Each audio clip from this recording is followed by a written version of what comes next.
죽게 돼 있죠. 결국은 그 얘기입니다. 근데 늙어는 이제 키포인트는 그거예요. 특히 이제 3부에 들어가서 특히 2장하고 4장이 이제 오늘 공부할 핵심 포인트입니다. 왕이 늙어서 죽게 내버려두면 세상에 큰일이 생긴다고 생각을 하는 거예요. 자연도 병들고 악마가 판치고 그렇기 때문에 왕이 병들기 전에 죽여버리기 때문에 죽여서 아직 젊었을 때 죽여야 되는 거예요. 자연사하거나 범사하게 되면 그 영혼을 그 나머지 국민들이나 일반 백성들이 컨트롤할 수가 없으니까. 왜냐하면 악마가 가져가거나 그래버리니까. 그러면 사람이 할 수 있는 역할이 없어버리니까 그거를 늙기 전에 죽여서 그 싱싱한 젊었을 때 영혼을 후계자한테 전달해 준다는 얘기입니다. 그런 식으로 숲의 왕을 연결시켜요. 그래서 이제 4부에서 보면 정령을 결국은 살해를 합니다. 숲의 왕도 그 정령이라고 하는 사실이 이미 밝혔었죠. 예, 그 숲의 정령을, 숲의 왕을, 수목의 정령인 숲의 왕을 살해합니다. 그렇게 되면은 왜 3분의 2가 되느냐 하면은 제5부는 그거하고 거의 비슷한 얘기예요. 나무에서 곡식으로 옮겨가는 이야기입니다. 나무 정령을 살해하는 거하고 곡식 정령을 살해하는 거하고는 같은 꼴이에요. 근데 이 책에서 비중을 두는 거는 제5부인 거죠. 우리가 먹고 살기 위해서 어떤 짓을 했는지. 파종하고 비 기다리고 그 다음에 그 뭐 태풍 오고 그러면은 또 그 제사도 지내야 되고 맨 나중에 이제 파종을 할 때 그 식물을 잘라내는 거잖아요. 죽인다는 거죠. 근데 그 식물은 이미 신이라고 하는 거죠. 신을 먹는다고 얘기를 하는 거예요. 수확물을 먹는 거는 신을 먹는다는 얘기예요. 그러니까 우선 뵐 수밖에 없죠. 이 숲의 왕을, 수목의 정령을 베듯이 그 곡식들도 베야 된다는 얘기입니다. 베는데 거기 또 재미난 이야기는 거기 또 살아있는 그 곡식의 정령, 곡식의 신들이 있어요. 그 신들과 만나게 되죠.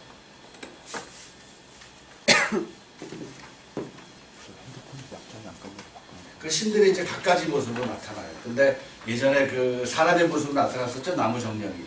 여기도 이제 사람의 모습으로 나타나고 동물과 온갖 식물의 모습으로 나타나요.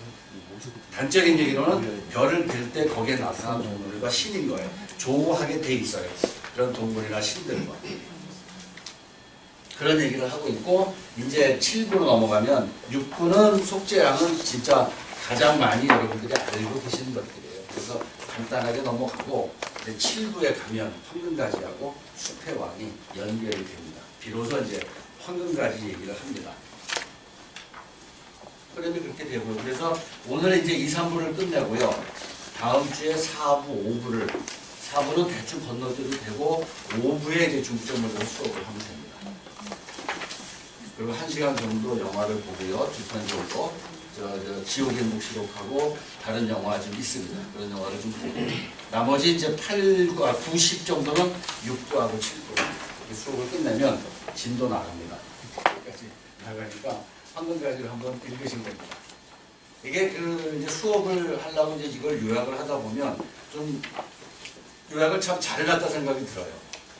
이 한 권 12권짜리 한 권에 담아놓기가 쉽지 않을 텐데 우리가 그 공부 잘하는 사람들의 비결도 요약을 얼마나 잘하는 데잖아요. 요약을 해놓고 그걸 시험 보기 직전까지 가지고 들어가서 그거 갖고 이제 공부를 해야 요약한 거에서 문제가 나오니까. 근데 요약을 너무 잘해놨는데 이걸 가지고 다시 요약을 하자니까 너무 힘이 들어서 또 한 권짜리 듣고 뭐 두 권짜리 또 이렇게 보고 원서도 보고 그래서 왔다 갔다 하느라고 좀 어려웠습니다. 특히 여기가 어려워요. 영혼이라는 걸 이렇게 요약을 하고 설명하기가 좀 어려웠습니다. 이 그림은 그 읽으면서 책하고 컷하고 좀 왔다 갔다 하도록 하겠습니다. 이제 그 왕을 죽이는 건데 원래 여기에 나무로 좀 화관도 좀 씌워 있고 좀 그런 왕이면 좋겠는데 인형입니다. 왕을 상징하는. 숲의 왕을 죽일 수가 없으니까 나중에는 이제 죽이는 신용을 합니다. 그래서 여기 나무도 좀 있고 그래서 이제 그런 인형을 하나 만들어서 이렇게 그 죽이는 연습을 하는 거죠. 옛날에 숲의 왕을 죽였고 그 다음에 죽일 수밖에 없었고 근데 이제 근대쯤에 들어와서부터는 죽이지는 못하고 이런 식으로 이제 모의 살해를 하는 걸로 수업이 끝납니다.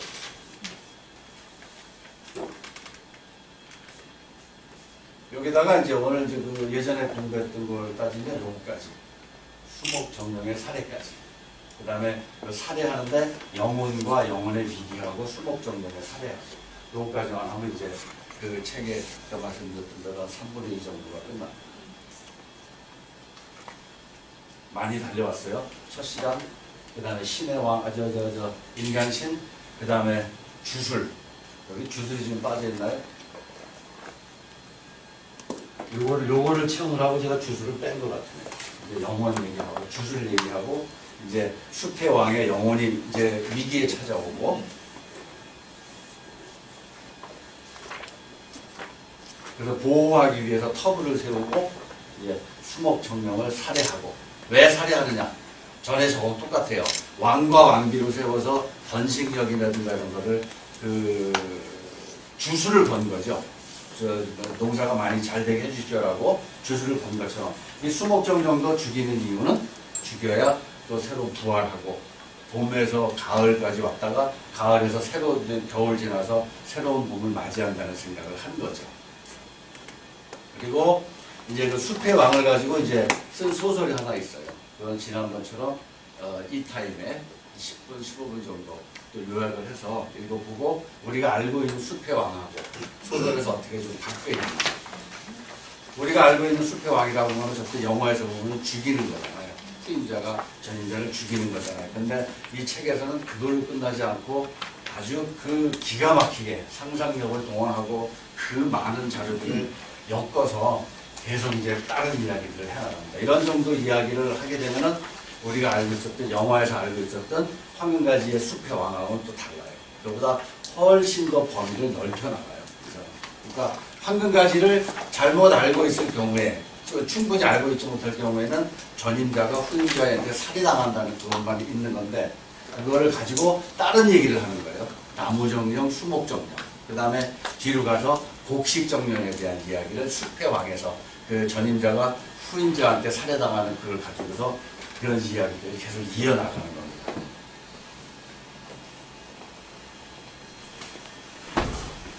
그러니까 요 논리로 이제 요 오브를 보면 돼요. 이거는 이제 제일 중요한 거는 이겁니다. 영혼의 위기하고 요거. 책을 봐가면서 딱 보도록 할게요. 자, 이게 이제 요약하기가 좀 어려웠다는 겁니다. 저도 이제 영혼을 이제 이걸 읽을 때는 재밌게 읽었는데 이걸 요약을 하려고 하다 보니까 이게 이제 장난이 아니구나 싶은 생각이 들어서 어쨌거나 하느라고 했습니다. 하고 요거에 관련된 감을 잡은 다음에 요거에 관련된 거를 교과서에서 이렇게 짚어드릴게요. 집에 가서 읽어보세요. 왕은 우주의 중심이에요. 인간 왕이고 인신이니까. 그래서 왕한테 무슨 일이 일어나면 큰일 나죠. 왕한테 일어나면 신이기 때문에 자연계에도 교란이 찾아오고 어떤 그 균형이 깨지면 큰일 나죠. 그래서 많은 사람들이 조심을 해야 되는 거죠. 그래서 어쨌건 이런 그 왕은 이러한 짐을 지고 살아요. 권력도 있지만 이런 짐을 지고 살고. 그런데 이 왕한테도 신이지만은 위기가 찾아오는 거죠. 그 문제는 뭐냐면 죽음이죠. 그러니까 영혼이라고 얘기하는 건 여기서 죽음이에요. 그래서 영혼이 뭐냐라고 얘기하는 것은 이 책에서는 죽음이 뭐냐라는 문제로 답을 합니다. 그 죽음을 어떻게 대했느냐?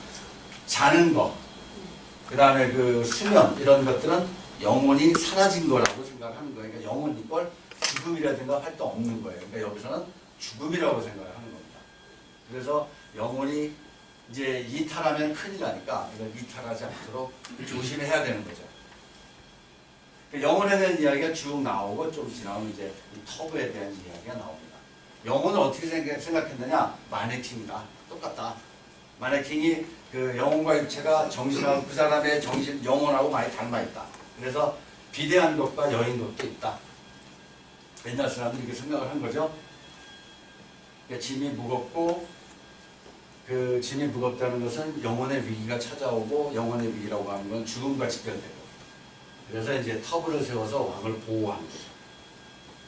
근데 첫 번째 영혼을 어떻게 생각했느냐 이렇게 생각했다는 거죠. 마네킹. 두 번째로는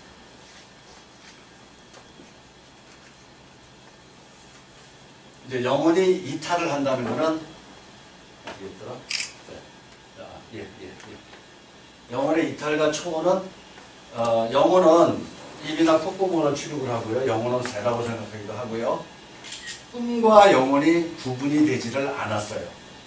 그 다음에 자고 있을 때 영혼이 빠져나가면 자기가 통제할 수 없는 상태에서 빠져나가면 위험하다고 생각을 하는 거고, 눈이 있을 때도, 눈을 뜨고 있을 때도 빠져나가는데 그럼 이상한 일이 벌어지는 거예요.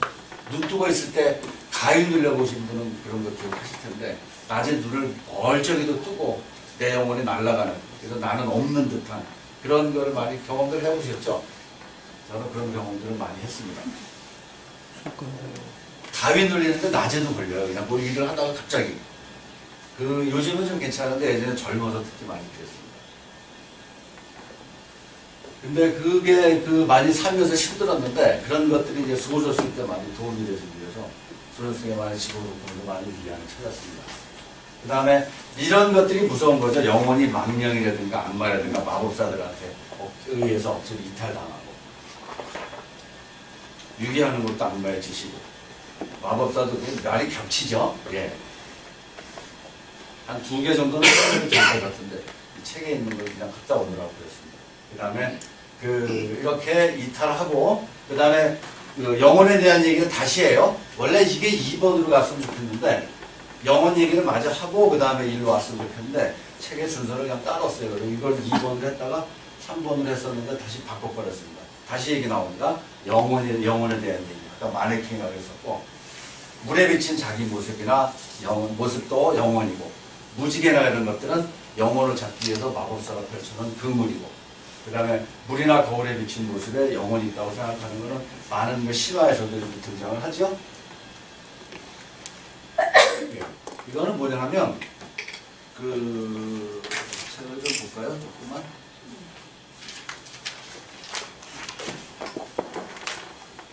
(136쪽에) 보실까요? 거기다 잠깐 좀 쓰세요. 표시를 하세요.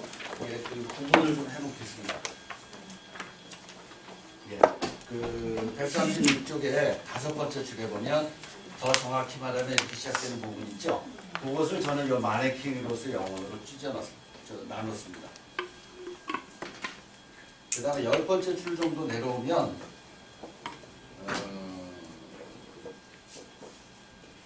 영혼은 보통 인간이 태어날 때부터 몸에 가지고 있는 개부부, 특히 입이나 콧구멍을 출입한다고 생각한다. 이 부분을 영혼의 이탈과 초혼으로 잡았습니다.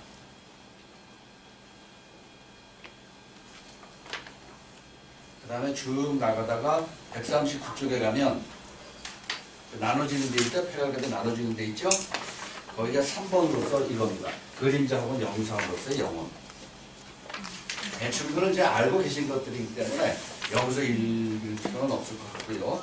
그렇게 표시를 해놓고 그 두꺼운 책들을 놓고서 저도 구분하기가 어려워갖고 이걸 좀 비교를 하면서 했어요, 공부를. 그러니까 이게 아마 나누는 데는 별 이렇게 큰 어려움이 없을 겁니다.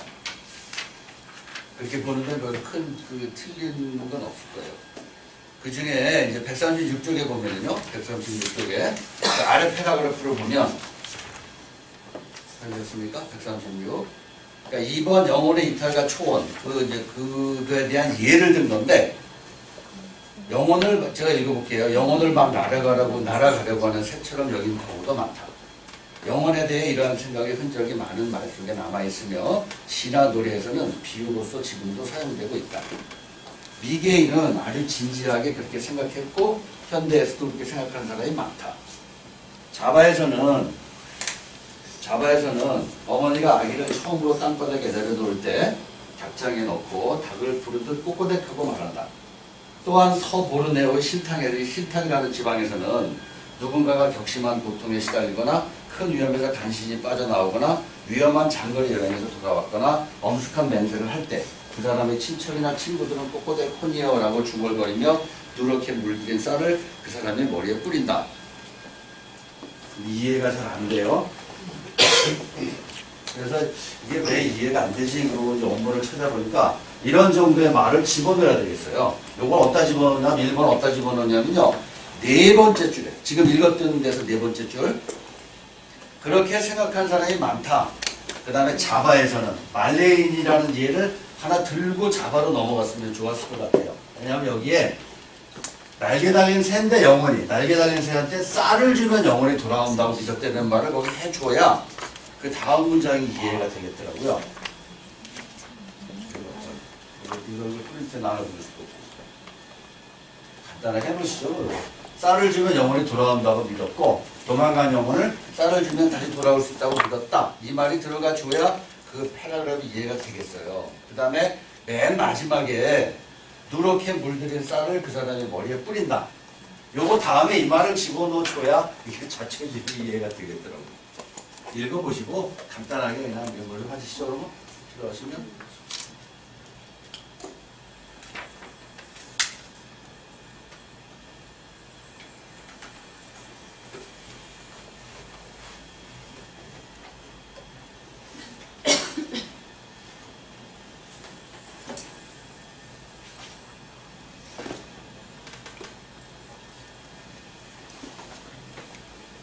쌀을 주면 영혼이 돌아온다는 얘기하고 사고 현장의 주변을 서성거리고 있는 영혼의 새를 쌀을 가지고 불러들여서 그것을 가지고 그것을 이거 빼야 되겠네요. 이거 빼고 사고당한 부상자의 머릿속으로 다시 되돌리는 게 있으면 분명하다. 그러면 이해가 좀 됐어요. 되더라고요. 그래서 영혼이라는 것과 왕의 지고 있는 무서운 짐, 그 다음에 영혼이라는 게 뭐냐? 무거운 짐은 사실은 그 권력이기도 하지만 이제 그 백성들을 잘 먹여 살려야 되는 그러한 이제 짐도 가지고 있을 텐데 결국 이 왕에게도 위기가 찾아오는데 그건 뭐냐면 바로 영혼의 위기고 죽음이 찾아온다는 얘기를 한 거죠. 141조까지.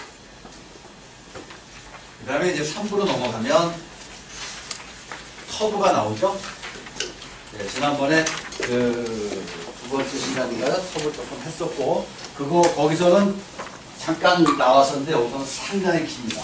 뭐 한 7, 80페이지, 100페이지에 걸쳐서 터부를 그 많은 사례들을 갖다 쭉 가지고 왔습니다. 지난 시간에 여기 터부였었죠. 네, 그래서 터부는 요거에 실천 주술, 긍정적인 주술과 부정 주술이 있는데 긍정 주술은 마술이고 그 다음에 뭐뭐 하면 안 되는 부정적인 가르침이 터부라고 했잖아요. 그리고 이것만 알면 터부는 다 그 이해하고 있는 거고 그 다음에 거기에 나오는 예는 우리가 이미 많이 알고 있어요. 터부와 주술은 우리가 그 많이 익숙한 것들이에요. 그래서 그것도 여기도 책에 이제 있는 거를 읽어보시는 정도. 요즘에 주술, 영혼, 터부 막 그러다 보니까 세상이 좀 다르게 보이고 막 그렇습니다. 아침에도 밥 먹는데 나이 들면 저거 호두나 이런 거, 땅콩이 이런 거 많이 먹으라는 거예요. 호두에 뇌 같잖아요, 이거 머리 좋아하신데 주술이죠, 모방 주술이네요. 호두가 뇌를 닮았다고 보는 거나 그다음 모방 주술이고 다 그러네요. 그래서 웃으면서 나왔습니다. 예, 이렇게 했었고요. 이런 터부의 예를 들었었고요. 이런 생각이 문득 들어요. 이거 줄 자르면 안 되잖아. 멀어지는 거지. 아직도 그거에서 많이 남아있습니다. 이런 것들 그럴듯해요. 근데 이 주술은 거짓 착각이라고 얘기를 했어요. 예, 그 원인과 결과가 닮아있다고 생각을 하는데 닮아있지 않아요. 착각이고 그 다음에 이제 종교로 넘어왔고 그 다음에 이제 과학의 시대로 넘어왔다는 얘기를 하는 겁니다. 그래서 여기서 이야기하는 터부는 이제 왕을 지켜야 되죠. 영혼을 지켜줘야 되죠. 그러니까 어떻게 하냐면은 지켜줘야 되니까 그 제한을 가해야 되겠죠. 왕한테 먹는 거, 말하는 거, 행동하는 거 다 제한을 가해줘야 이 사람이 무사히 살아남아서 어떤 다른 국민들한테, 민족 백성들한테 미치는 영향을 최소화시키겠죠. 알고 있는 얘기입니다. 그런데 안 적을 수는 없고, 그래서 적어봤고요. 우리 책에는 여기까지가 있습니다. 행위 터부하고 인물 터부까지.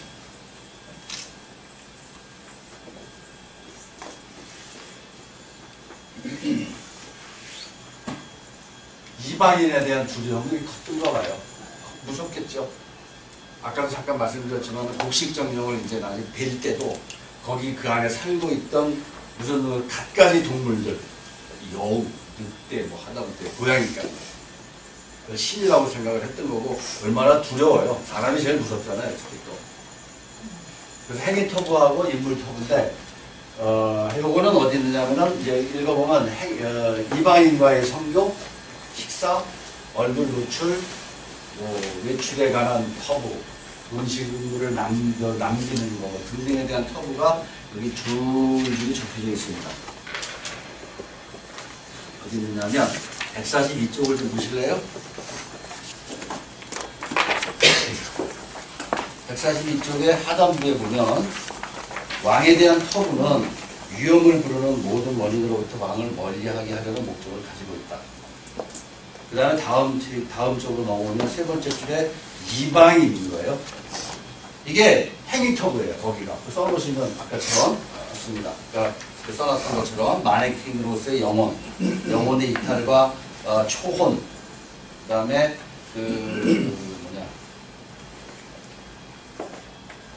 그림자 등등 써놨듯이 요것도 행위 터부의 첫 번째 겁니다. 그게 요거 이방인과의 성교에 관한 터부. 그 다음에 저쪽에 145쪽으로 가면요. 밑에서 7번째 줄 정도에 식사에 관한 터부가 있습니다.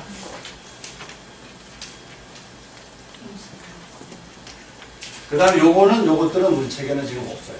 이런 것들에 대한 거는. 이걸 보시려면 이제 큰 책을 좀 보셔야 되겠고요. 옥스퍼드판이 좋은 것 같아요. 요거 갖고 좀 모자라면 그거 갖고 이해가 상당히 많이 됐습니다. 요거 한 2배 정도. 프레이저가 쓴 거에 절반 정도의 양인데 아주 잘 해놨어요.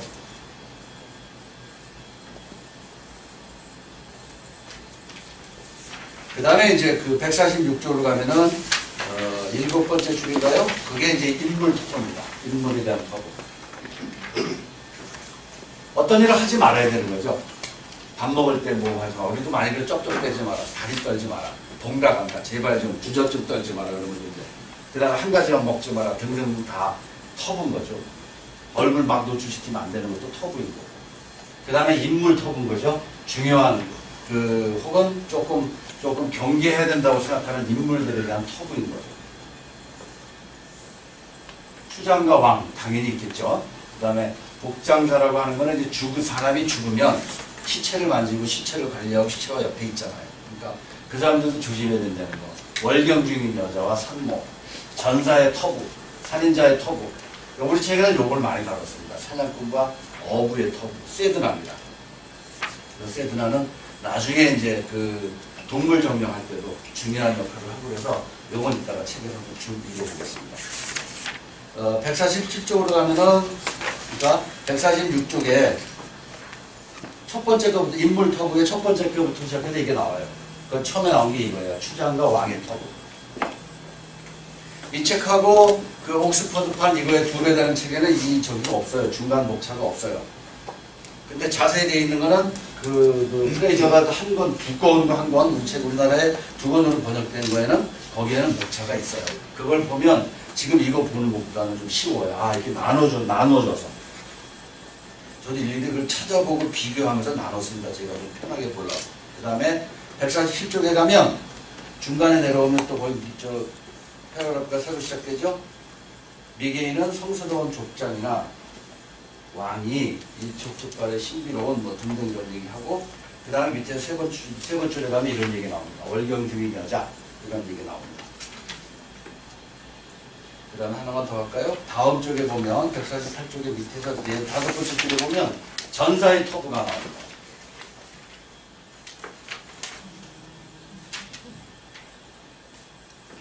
살인자의 터부가 하나 더 있군요. 150쪽에 있습니다. 전사, 살인자 중요하죠. 얘들한테는 150쪽에 밑에서 중간에 한 패러그래프 새로 시작되는 부분이 있죠. 거기가 살인자의 터부입니다. 그 다음에 쭉 나가서 122쪽, 152쪽 밑에서 6번째 줄 거기에 이제 사냥꾼과 어부의 터부가 있는데 중요한 얘기를 합니다. 이거는 여기 있는 터부나 위기나 영혼이라는 것들을 많이 다루면 헷갈려요. 따라가고 넘어가지.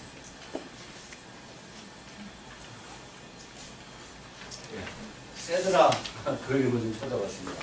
알래스카 쪽에서 아주 중요한 역할을 하는 바다에 사는 신인 거예요. 신이 등장을 한다는 얘기죠. 신이.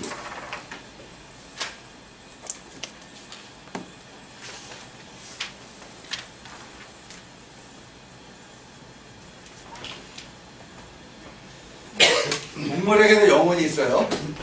사람에게도 영혼이 있지만 동물에게도 영혼이 있다고 생각을 하고 사냥꾼들이 자기가 잡은 동물에 대해서 터부를 거는 거죠. 저 죽여도 되나? 죽이고 나서 저 영혼이 나를 해코지 하지 않을까? 두렵죠. 두렵죠. 사람이 이상 닭의 목을 뭐 비틀어도 힘든데. 그러니 그 살처분되는 돼지를 갖다가 살처분 시키는 사람들의 마음은 가까요. 그래서 이 터부를 거는 거죠. 이 세드나. 그 터부를 지키면 그 세드나가 신이 잘 잡히게 해주고 그렇지 않으면 아프게 하고 그 다음에 고통을 주고 악천후나 기근이나 이런 걸 주게 하고 이런 일이 벌어지는 거죠.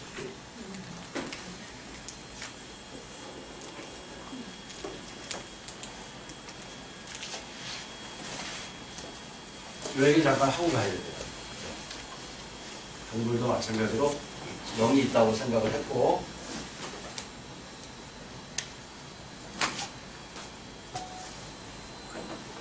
저는 이거를 이해하는 데 상당히 많은 시간이 걸렸고 이해는 잘 안 되는데 자꾸 하다 보니까 그런가 보다 그리고 그 다음에 나중에 이제 훗날 이제 지금 번역 끝내고 있는 아이누 민족에 가면 곰한테 정령이 있다고 생각을 하고 사람인 거예요. 겨울에는 얘들이 사라지잖아요.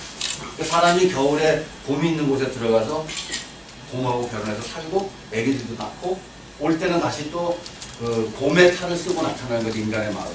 그러니까 사람과 곰은 한 몸이었던 거죠. 근데 예를 들면 세드나 같은 신들이 가끔 이제 이렇게 승질을 내고 이런 걸 주는 이유는 기근이라는 걸 벌러내는 이유는 얘네들이 고기나 사슴이라는 걸 잘 먹으면 뼈나 고기를 대가리나 뭐 이런 것들을 잘 고맙다고 생각을 하고 잘 묻어주고 다음에 또 와 그래야 되는데 그냥 뭐 먹기만 하고 막 처분을 해버리니까 이 영혼들이 화가 난 거죠.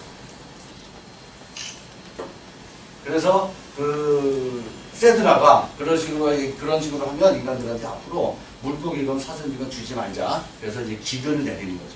그래서 다시 이제 그 세드나한테 가서 막 빌고 그러는 거죠. 안 그렇게 곰한테 고기나 이런 걸 먹으면 고맙다고 얘기하고 뼈 나머지 것들은 잘 묻어주고 그렇게 라고 얘기를 이렇게 해서 세드나가 다시 화를 풀고 다시 이 세상에다가 많은 이제 고기들 갖다 풀고 이제 이런 논리인 거죠. 곰이나 이런 것들처럼 곰도 마찬가지인 거고 그래서 정령이 있는가? 정령이 있다고 생각을 한 거죠. 그럼 왜 이런 거를 지키느냐? 보복당할까 봐 그렇다는 얘기죠. 두려워하고 죽이기 전과 죽이고 나서 보복을 당할까 봐 그런다는 얘기죠. 근데 중요한 거는 이 얘기입니다. 이제 정령이었다가 어느 때 이제 신의 모습으로 등장을 한 거예요. 그래서 여기서 그 얘기를 합니다. 여기서 제일 중요한 얘기는 이 얘기고요. 155쪽에 가면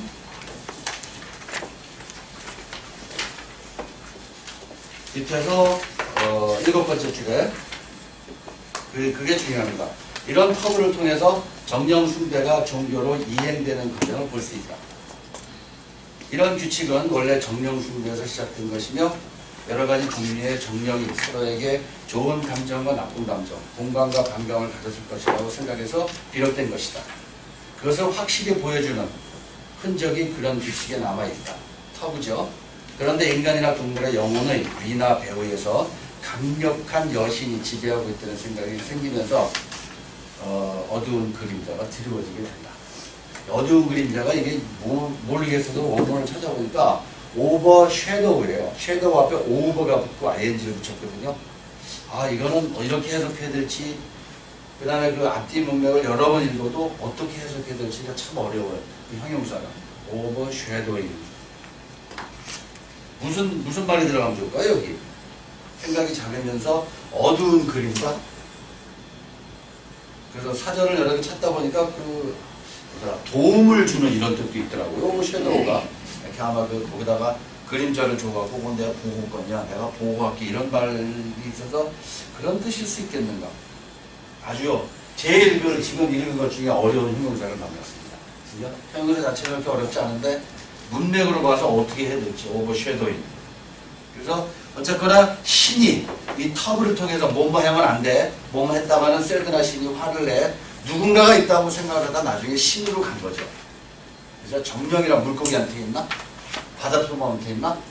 나무한테 있나? 그러다가 숲으로 간 것처럼 바다 정령들이 라고 생각을 하다가 그걸 총괄하는 신이 있겠구나. 나무가 다 모인 게 숲이고 숲의 신한테 숲의 신을 생각해냈듯이 그래서 그게 인간의 모습으로 나타났잖아요. 나무 정령도 인간의 모습으로 나타나고 이것도 인간의 모습으로 나타나는 거죠. 동물까지도. 그러니까 동물과 식물을 지금 아우러서 이야기를 하고 있는 거죠. 조금만 더 해볼까요?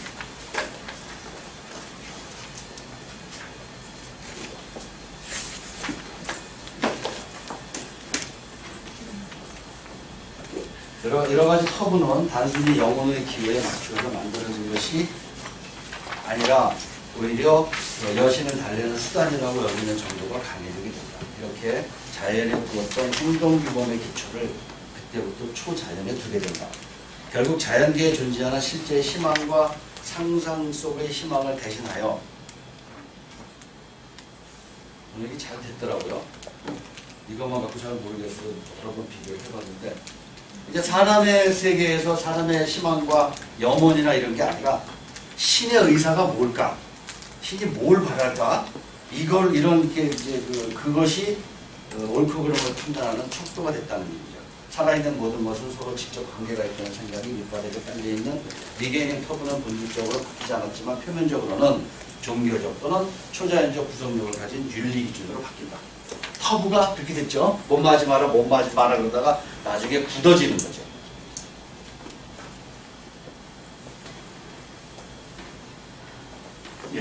여기서 좀 그 얘기를 하고 있는 거예요.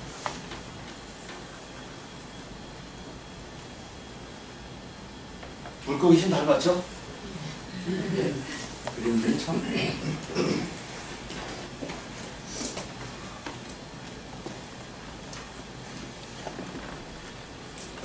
이런 그림인데요.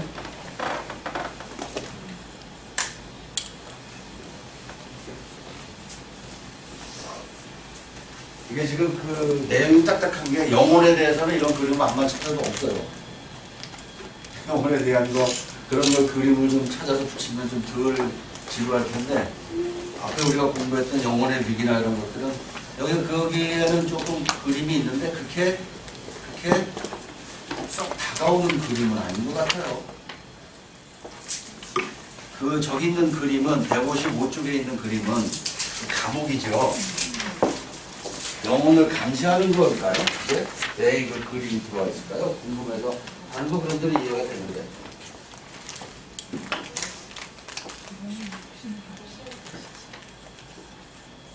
유명한 교도소라고 하는데 교도소가 이후로는 바뀌었죠. 안 가봐서 모르는데. 지금은 이렇게 돼 있어요. 여기서 간수가 있고 모든 방을 여기서 앉아서 볼 수 있게끔 구조가 바뀌었을 거야. 그럼 이건 더 심해지는 거죠. 학교도 이런 식으로. 그래서 야자하거나 그럴 때 여기 앉아갖고 다 지켜보고 있는 거예요. CCTV 없이. 이런 식으로. 근데 여기서는 지금 그렇지가 않고 옛날 교도소인가 봐요. 그러면 영혼이 있다보다는 편했을 것 같은데 왜 이런 그림을 여기다 영혼에다 갖다가 그려놨을까? 그 다음에 이제 뭐요? 예. 요거에 대한 이야기는 우리 책에는 전혀 없습니다. 사물 토부하고 언어 토부에 대한 거. 하나는 이렇게 보면 다 그래요. 머리카락, 삭발. 그죠? 삭발 갖고서 뭔가 이렇게 해보겠다는 생각을 하는 거잖아요. 결연한 의지 그런 것들. 머리카락 아직도 혼났고 어젯밤에도 혼나고 어젯밤에 저 손톱 깎아갖고 아무데나 버렸다고 혼났고 음식물 또 이거 흘렸는데 그걸 집어먹었다고 또 혼났고 예 매듭 예 반지 이거 저 매듭이면 이렇게 잘 묶는 거는 상대방의 영혼을 묶는 역할도 하고 그러잖아요. 반지도 마찬가지고 그렇죠? 이거에 묶여 있죠? 반지 끼고 나서 등등 그런 얘기들 이게 상당히 많아요. 이런 얘기들이 다 읽다 보면 재밌어요. 그 다음에 이런 것들도 다 있죠. 그죠? 언어에 대한 터부.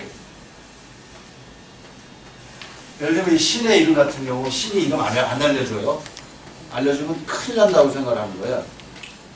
영화를 보면 맨 나중에 알아요. 맨 나중에 알려줘요. 그래서 이 신의 이름을 몰래 알아뒀다가 나중에 이제 결정적인 한 방을 갖다 죽이거나 그럴 때 신의 이름을 갖다가 써먹고 이제 그럽니다.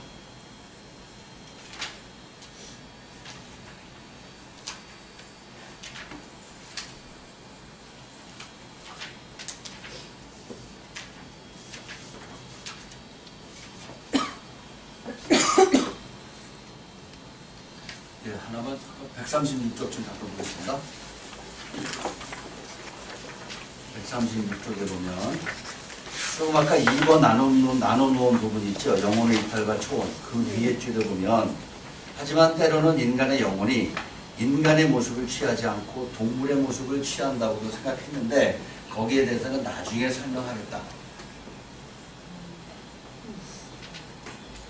인간의 영혼이 오히려 동물의 모습으로 나타나주는데 이렇게 해놓고 이 책에서는 설명 안 했습니다. 이게 이제 이 책을 줄이느라고 이제 줄이긴 했는데 동물 정령이나 이런 것들은 많이 빼고 그랬던 건데 나중에 설명을 좀 하도록 하겠습니다. 동물 정령도 해야 되고 그다음에 그리고 이런 얘기들은 우리가 지금 그 미개인들하고 여기서 미개인이라고 아주 까놓고 얘기하지만 미개인이라는 단어보다는 원신이나 이런 단어들이 좋겠죠.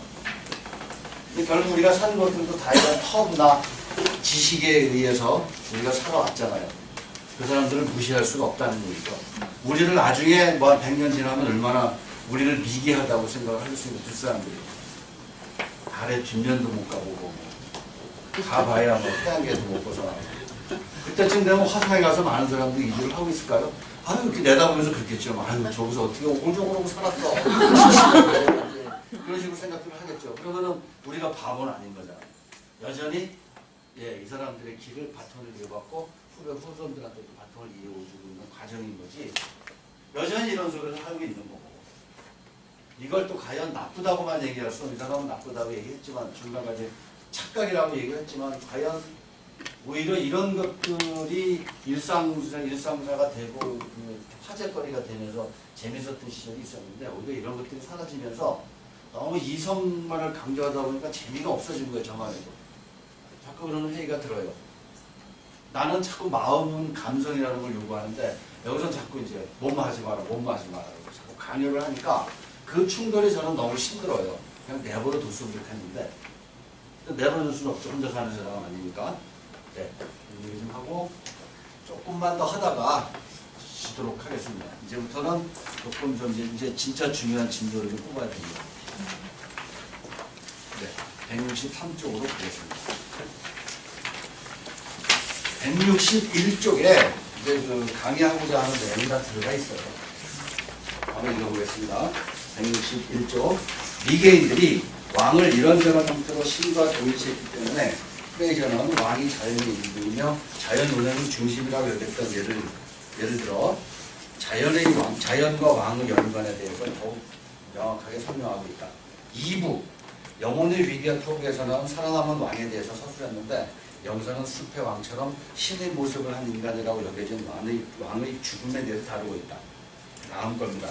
포인트는 약한 왕과 늙은 왕은 자연의 운행을 지킨다고 하는 본래 역할을 수행할 수 없게 된다. 그것은 감염의 원리에 따라 왕의 세약이 자연의 풍요를 위협하는 것이 되기 때문이다.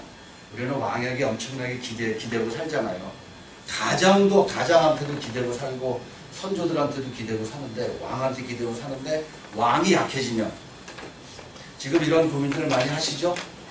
아버지 어머니가 그러하고 그다음에 제 스스로가 지금 약해지고 있는데 이 약해지고 있는 부분을 어떻게 다뤄야지? 어떻게 생각을 해야지?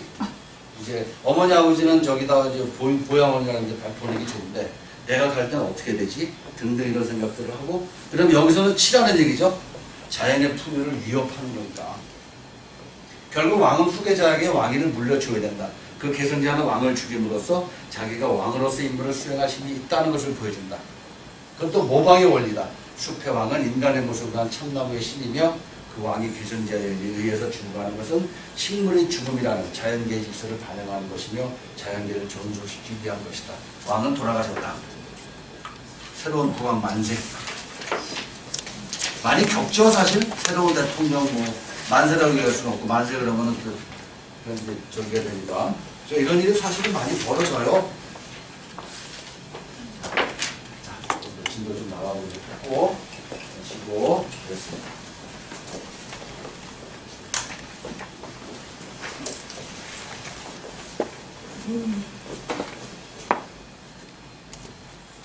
자, 이거 만드는데 좀 지쳤어요.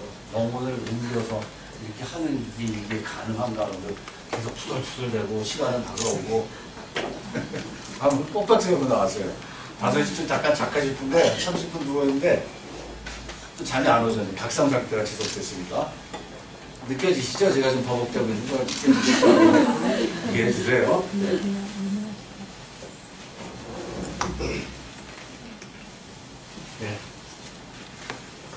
네 챕터인데 신은 죽을 수밖에 없다는 얘기를 하는 거고 이런 것들과 부딪히죠. 죽음, 수수께끼, 운명 일상적으로 우리가 살면서 부딪히죠. 그리고 이런 문제에 부딪히죠. 본격적으로 심연이 있다. 인간은 자신을 초월하고 자연을 초월하는 존재. 아니 인간이 아니에요. 이제 뒤에 이게 다 형용사입니다 지금. 자신과 그 존재 사이에 넓고 깊은 심연이 있다는 것. 신이 실제로 지식과 신에서 생의 화려함과 생명의 길이에서 자기들보다 뛰어나다는 점을 인정을 한다. 심연이 있고 인정하고 근데 신도 죽는 걸 봤어요 우리가. 그러니까 이제 숲의 왕을 죽이기 전에 일반적인 의미에서 신까지도 죽더라. 신이 죽는데 숲의 왕 죽이는 거야. 뭐 숲의 왕도 죽어야 되지 않겠어? 이런 식으로 논리를 끌어오는 겁니다. 그러니까 신들도 우리의 저편에 이런 거를 좌지우지하고 그랬던 신이지만 그래서 이런 심연에 놓여 있다고 생각하는 신이지만 신도 결국은 죽더라. 이렇게 또 신이 나중에 이런 생각을 하게 될 거죠. 별거 없네. 그래서 인간이 신이 된 거죠. 내가 신이네. 이런 생각을 하기에 이르는 거죠. 이 형용사 이런 다들 다 우리 교재에서 갖고 온 거예요. 다른 데서는 가능한 안 가져오려고 많이 노력을 했습니다. 이런 것도 있고 그러나 여기서 결국은 신들이 죽을 수밖에 없다는 겁니다. 사람하고 싸우고 죽어간다. 이거 지긋지긋하게 맞죠? 제우스부터 시작해갖고 별의별 사건이 다 일어났는데 전에도 한번 말씀드렸지만 별로 재미가 없어요. 이렇게 이제 보고 나면 치고 먹고 하고 뭐 무슨 컴플렉스 있는 건 다 만들어냈는데 이건 지들 얘기지 우리 얘기는 아닌 것 같기도 해요. 우리한테 가끔 일어나는 일이 얘네들한테는 다반사로 일어나는 거 보면 어쨌건 이렇게 됐습니다. 싸우고 죽어갑니다. 그러다가 이제 여기서 또 이거하고 요 4챕터가 중요한 겁니다. 신이 자연사하거나 병사하면 즉 왕이 신성한데 신인데 인간 신인데 죽으면 어떤 일이 벌어지느냐 이런 일이 벌어진다는 얘기죠. 무서운 유형인데 어떤 무서움이냐 아주 추상적이군요. 이걸로 가야 되겠군요. 도일체로 다시 돌아오지 않거나 혹은 그 악령이나 마술사가 마술을 걸어서 그 영혼을 가져가 버리거나 그러면 그 영혼은 또 돌죠. 그럼 우리가 어떻게 할 수가 없어요. 내 어머니 치매 걸린 어머니의 영혼은 이제 내가 어떻게 할 수가 없는 거죠. 적절한 예가 되지는 않겠지만 그 영혼은 나한테 떠나가면 내가 어떻게 할 수가 없어요. 그 전에 뭘 해야 되는데 그런 타이밍을 자꾸 놓치죠. 그렇게 되면 일단 왕이 이런 일이 벌어지면 그럼 그때도 자연사하거나 이제 쇠약해지면 그때는 늦는다 이거죠. 다른 왕한테 옮겨가야 다르나 비실비실 할 수밖에 없다. 어떻게 되느냐? 젊어서 탈탈할 때 죽여야 그 길을 갖다가 그 사람한테 그대로 새로운 마음한테 전달해주고 그래야 우리가 안전하다고 생각을 하는 거죠. 우리도 있었죠. 역성혁명이라든가 등등 성이 있었어요. 기근이라는 게 농사나 이런 게 기근이 들거나 막 그러면 갖다가 이제 왕한테 책임 있다고 죽이고 그랬는데 우리한테는 간혹 일어나는 일이 얘네들은 대놓고 이런 일이 벌어졌다는 얘기죠.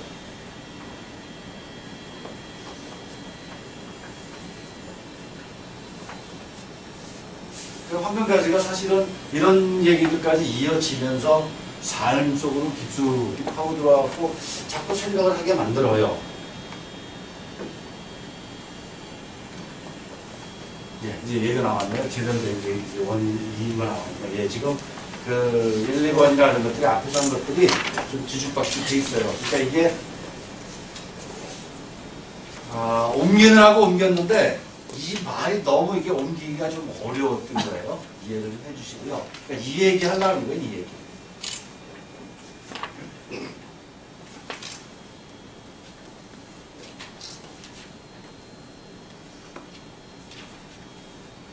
이 얘기가 어디 있냐면 주로 167쪽, 168쪽에 다 있어요. 거의 다. 167, 168. 신이 사라지면 살해되는 왕. 167, 168에 얘기가 있는데 제가 이제 나름대로 요약을 좀 해본 겁니다. 집에 가서 좀 읽어보시고요. 그 다음에 이제 쇠약해지는 거를 알아채기도 어렵고 쇠약해지면 죽인다는 기준이 없고 그러니까 그 다음부터 어떻게 했느냐면 너 6년만 해라. 7년만 해라. 기한을 주는 거죠. 대통령 그거 똑같겠죠. 근데 그 어떤 대통령은 또 더 해먹으려고 또 작당을 많이 하는 거고 아니면 죽는 거잖아요, 사실은. 정권을 자기 친구나 주변 사람한테 주지 않고 내려오면 당하게 돼 있잖아요. 어떻게든 뭐 걸면 거는 거니까. 그러니까 안 내려오려고 그랬죠. 내려와서 편안하게 사는 왕, 편안하게 사는 대통령 등등이 사실은 우리한테는 좀 없고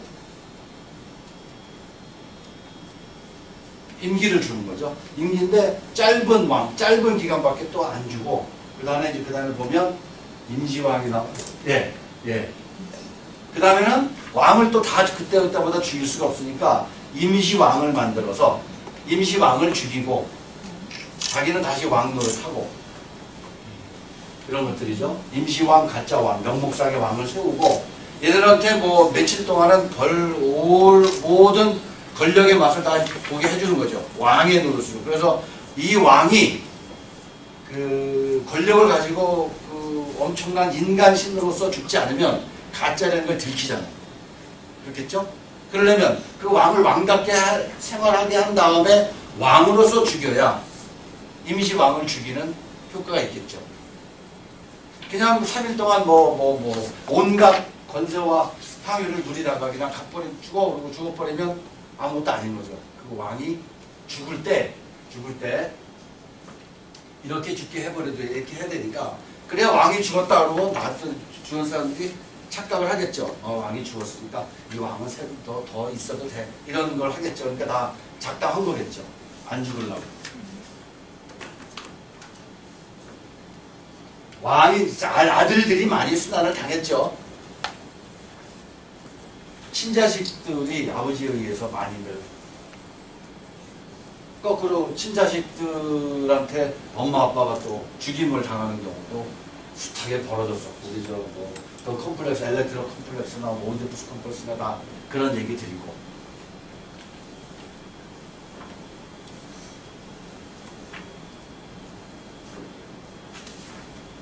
요거부터가 이제 중요한 얘기고요. 요거는 이제 10분 쉬었다가 숲의 왕 발표를 좀 하고 그 다음에 이제 요건 이야기를 이어나가도록 하겠습니다. 요거는 빨리 하면 20분, 30분쯤이면 하니까 네, 잠깐 쉬십시오. 고생했습니다. 진짜 요런 질문을 정도 답을 좀 던지면 어떻을까? 진짜 잘 모르겠는데 대충 이런 질문들이 생각이 났었습니다. 아마 이거 갖고 좀 모자랄 건데 그래도 불구하고 그 다음에 이 뒤에 한 5 개 정도 남아있는데 참여하실 분들은 저한테 이따 끝나는 말씀을 해주세요. 나도 요약을 좀 하고 싶고 발표하고 싶다 했지만 많은 거였으면 오늘 말씀을 해주시면 그 다음에 할 작품인가요? 익사나 이런 작품들은 오리겐 작가의 작품인데 되게 준수해요. 그래서 잘 안 오고 읽기가 좀 어렵습니다. 찾는다라는 얘기는 네, 박현수 선생님 수고 좀 한 해주시겠습니다. 기득권 좋아하지 않는 행위.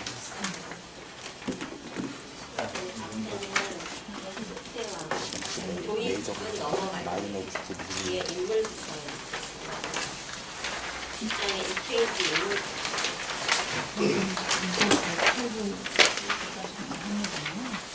사업가로서 산업 폐기물 수입을 관리하고 환경정보에 관한 자료를 공유할 수 있는 정보센터를 건립하는 등 환경운동의 중심에 서 있는 박현기 전진, 토목기사였지만 식물의 인테리어를 다룬 애니메이션 위대한 여행을 만들고 숲에 합류한 성준환, 환경단체에서 일하던 박성우, 목수였던 강은비, 아인이었던 오스페, 해가전 제품을 수출해 큰 돈을 벌다가 어느 날 서울에 하루라는 통계 자료를 하고 새 삶을 모색하려 이곳을 찾은 깡통 등 이들은 각기 살아온 여정을 다르지만 이곳이 삶의 기척지라는 사실을 깨달은 순간 맨발로 흙을 밟고 서기를 결심한 자입니다.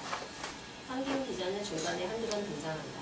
황기훈은 이게 산악인으로 백두대간을 존중하다 분단 조국의 또 다른 분단이 횡행하는 것을 목격한 뒤로 자신의 모든 것을 던져 국토개발의 편법과 불법 현장을 고발해오고 있었다. 그리고 정원에서 좀 떨어진 마을에서 기거하며 농사와 숲의 모두를 관장하는 산식이 인노인과 인간의 언어를 모르는 대신 새들의 노래를 알아듣는 그의 아들 성치, 당나귀 플라테로와 가문비의 친구인 스테지 다루, 이외에 많은 짐승과 꼴 나무가 있다.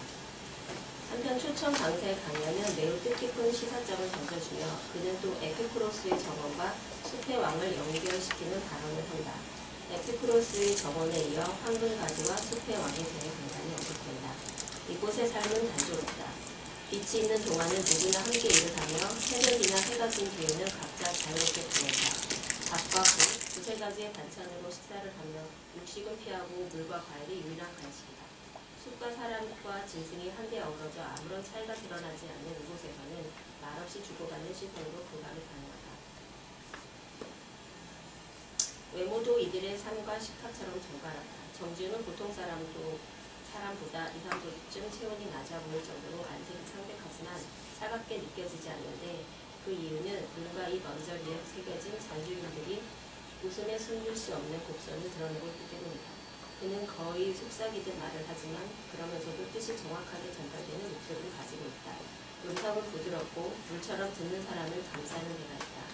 체구는 아주 왜소하지만 몸가짐은 단정하고 무엇인가 사로잡힌 사람이 굽는 정체로 인해 사람을 사로잡는 데가 있는 눈빛을 하고 있다. 된서리가 내린 머리 깎은 듯 만 듯한 거친 수염의 준하는 늘 딴 세상에 젖어있는 듯한 표정으로 언제 보아도 범하기 힘든 사람으로 보인다. 150이 조금 넘는 가문비, 작은 체구에 소심해 보일 정도로 조신한 성우들, 후에 합류하는 늑대 청년을 제외하고는 거의 모두 왜소하고 말수가 적으며 정적인 인물들이다. 숲의 형제간의 대화나 성우의 일기에서 자주 발견할 수 있는 단어는 형제애와 평화 같은 말입니다.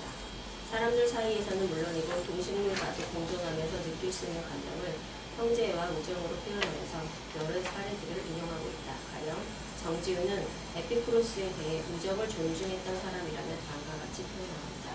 우정은 춤추면서 세상 주위를 돈다. 그리고 우리 모두에게 외친다. 일어나서 행복한 삶을 실현하라. 이것은 그가 좋아하는 에피쿠로스의 자문이다. 이러한 우정의 세계는 동식물과 무생물까지 아우르는데 다음과 같은 멕시코의 아즈텍 쪽의 이야기에서 잘 표현되고 있다. 우리는 모두가 부모가 같다. 어머니는 돼지이고 아버지는 태양이다. 구름도 새들도 강물도 그 안에 물고기도 하늘과 바위들도 우리의 형제이다. 이처럼 모든 존재와 형제애와 우정을 존중하고 평화를 사랑하는 자들은 준하의 애니메이션 원고에서 식물의 이미지를 입고 나타난다. 곧 몸에 엽록소가 있어 푸른 살갗을 가진 사람들인데 바로 나무의 형상을 하고 있다. 이들은 광합성이 가능하므로 살기 위해 다른 생물을 먹거나 다른 생명으로부터 양분을 흡수할 필요가 없다. 그러나 염려수가 없는 흰살갗 사람들은 식물을 먹고 동물을 죽이며 살아가야 한다. 살기 위한 욕구는 더욱 많은 것을 소유하기 위한 욕망으로 변질되어 이들의 탐욕은 결국 푸른 나라를 멸망시키고 지구를 황폐하게 만든다는 것이다. 인근 마을이 오지 개발 사업으로 술렁이기 시작하면서 에피쿠로스의 정원은 와해에 유지됩니다. 스키장과 골프장, 호텔, 콘도미니엄 등 갖춘 대단히 리조트를 건설하기 위한 공사가 시작된 것이다. 현장 소장의 항의와 위협이 이어지고 주민들조차 지역 발전을 저해하는 환경단체 자쿠카라를 플래카드를 내걸고 시위를 하는 가운데 정지훈의 시신이 발견되고 개발회사의 서울 사장이 죽는 등 사건이 발생한다. 결국 리조트 사업의 계획이 백지화되고 숲의 형제간에도 의견 충돌이 일어나 균열이 생긴다. 의문의 화재로 숲이 불타면서 3사람이 죽는 사건으로 숲의 공동체는 완전히 와해된다.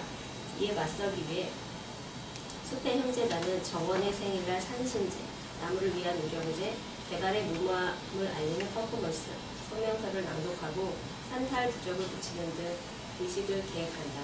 그런데 이런 행태가 한갓 소심함과 패배주의 의식이라고 소산이라고 생각하는 인물이 등장한다.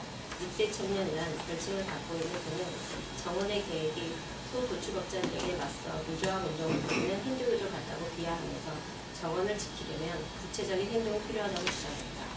그래서 현장에 있는 중장비의 엔진통에 흙을 쏟아부어 공사를 방해했으며 산을 난도질하고 있는 자들의 서울 추장을 붙잡아 머리가죽을 벗기지 않는 한 해결할 수 없다는 다소 극단적인 생각을 갖고 있다. 닥터 그린이 며칠째 행방불명된다. 준하는 경찰에 실종 신고를 한다. 나중에 리조트 진입 공사를 하던 인부들에게 닥터 그린의 시신이 발견된다. 그의 사인은 끝내 밝혀지지 않는다. 화장된 그의 묘는 나무 문지에 붙였고 그 위에는 평소 그가 좋아하던 전나무 한 그루가 심어졌다. 이때는 서울 추장이 내일 이곳으로 온다는 소식을 준하에게 알리고 성우의 차를 보고 사라진다. 이때는 리조트 사장의 동선을 완벽히 파악하고 성우와 함께 그를 같이 보고 그들은 성우가 내리는 차를 못하고 부스에 구성을 펴고 리조트 사장을 기다린다. 성우가 리조트 사장의 차를 간신히 세우며 타이어가 펑크가 났는데 좀 도와달라고 한다. 사장은 대신 견인차를 불러준다고 하며 떠날 기세를 보인다. 성우가 간절한 태도로 매달리자 사장은 마지못해 차에 내려 성우의 차로 다가가 살펴보고는 자신의 트렁크에 다가가 타이어가 있다고 한다. 그는 몸을 숙이고 기이한 웃음을 띠며 트렁크에 엽총을 꺼냈다. 그는 성우의 차 안에 있던 늑대를 밖으로 나가보게 하고 얼굴을 살피고는 뒤로 물러서라고 소리친다. 성우의 차의 타이어 상태를 확인한 사장. 갑자기 어둠 속에서 총성이 일어났다. 그는 늑대를 자신 쪽으로 오라고 하는 엽총의 대머리판으로 늑대의 어깨를 내리찍는다. 사장이 헛동작에 휘청거리는 순간 늑대가 몸을 날려 사장을 덮친다. 두 사람은 어둠 속에 엉겨붙은 채 이리저리 둥글고 주먹질과 철벅거리는 물소리가 거친 숨소리가 흘러나오는 가운데 한 방의 총소리가 울린다. 사장이 어둠 속에서 자신의 차로 도망치고자 달아나게 조심하려면 늑대가 성우에게 소리친다. 성우는 땅바닥을 다듬다가 엽총을 집어내고 자동차를 등에 끈다. 그 후진을 하던 자동차는 3미터를 기어오르다가 바위에 걸린다. 성우는 엽총으로 앞유리를 뿌려친다. 공회전하는 엔진과 헛도는 바퀴 소리가 구멍을 찌르듯이 온 산을 울린다. 성우는 마치 짐승처럼 미쳐버린 기계처럼 혹은 산채로 피와 내장을 드러내고 있는 중인 어떤 괴물처럼 소리집니다. 그때 자동차가 앞으로 내다르며 그의 허리를 쳐서 그를 거적처럼 3미터 아래로 날려버린다.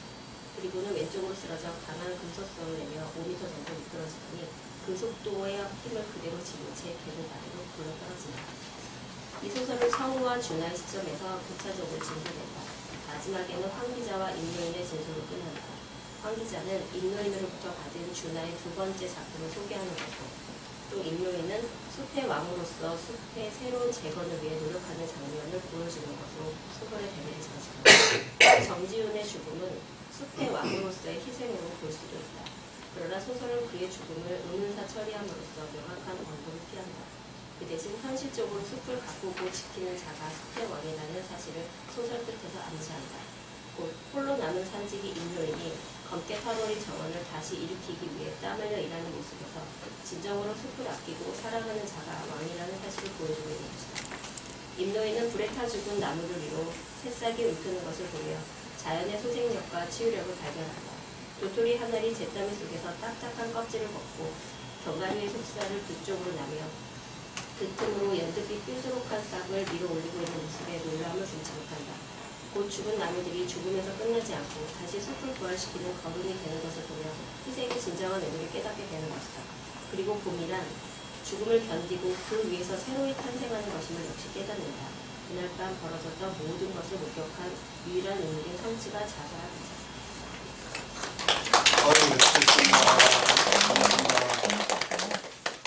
시간이 무지무지하게 많이 걸렸을 것 같아요. 우리나라에서 이거만큼 더 요약된 거 있으면 나오라고. 고맙습니다. 배수였습니다. 질문 좀 받겠습니다. 박현수 선생님이 질문을 받으시겠습니다. 자리에서 질문이 없어요. 그죠? 나는 이게 지금 줄거리를 읽고 질문을 하기는 좀 어려우시죠? 네. 꼭 좀 한번 읽어보십시오. 아주 재미납니다. 재미납니다.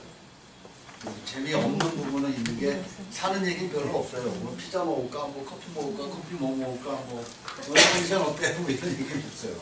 그냥 그 자기 그 막 이런 얘기, 이념적인 얘기, 뭐 이런 숲에 대한 것들, 이념 이런 것들 얘기한다고 정신이 없어서 소설 읽는 재미는 별로 좀 없어요.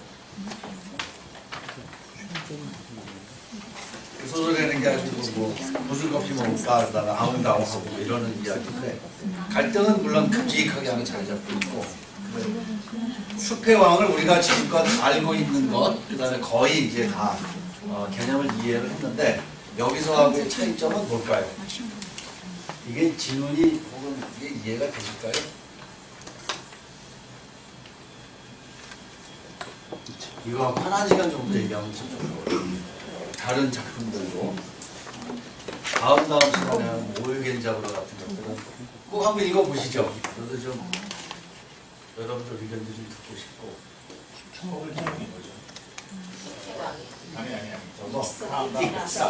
익사 예, 다음 저 물속에 들어가 중국어 익사 근데 시호흡을 몇 번 하셔야 됩니다. 잘 안익적입니다. 거기 이렇게 멍멍합니다. 나중에서야 이제 뭐가 메시지가 오는데 그게 그 지루하거나 이런 거를 다 상쇄시켜줍니다. 그러니까 좋은 소설들이 재미가 없는 듯한데 뒤에서 그 한 방 빵 때려주는 그 재미를 있잖아요. 이것도 그렇습니다.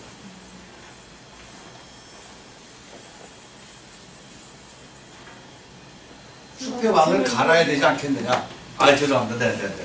네. 아니, 저 이거 읽었거든요. 아, 그랬어요? 읽은 지 꽤 됐는데 예. 네, 이게 문학상 받으면서 그때 네. 막 뜨거웠을 때 읽었었는데 그러셨어요. 네. 그때 그 숲에 대한 묘사나 꺼도 될까요?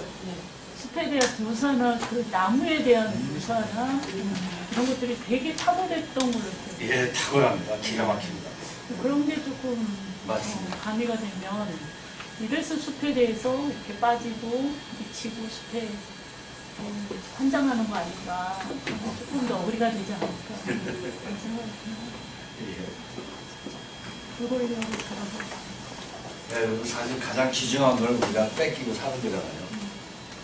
인간신을 하면서 그런 생각이 들었어요. 가장 강한 인간신은 자본주의겠다. 그런 거를 막 그 숲을 막 파헤치면서 그러면서 행복하다고 생각을 하고 있는 이 진짜 죽지 않는, 영원히 죽지 않는 이심인 것 같다 이런 생각이 있었고요. 그런 얘기하면 옆으로 생각은 안 되고. 네. 우리가 알고 있는 그 황금가지 숲의 왕은 전임자가 후임자한테 살해당한 건데 여기서는 그런 얘기는 없죠. 예, 후임자, 전임자 간의 문제가 아니라 여기서 얘기하고 싶은 것처럼 바깥에 있어요. 전임자를 죽이는 게 그 내부에서 후임자가 아니라 저 바깥에서 온 개발업자들입니다.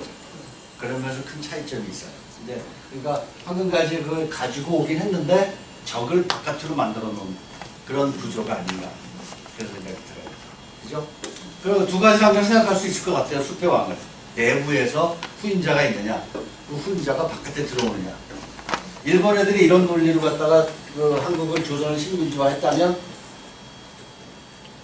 그죠? 했다는 생각을 했겠죠? 못 사는 데의 민족들을 우리가 자세하게 해주고 가서 우리가 후임자가 됐기에 짓밟았다면, 그리고 위안 문화 이런 문제를 가지고 그렇게 생각을 한다면 그렇겠죠?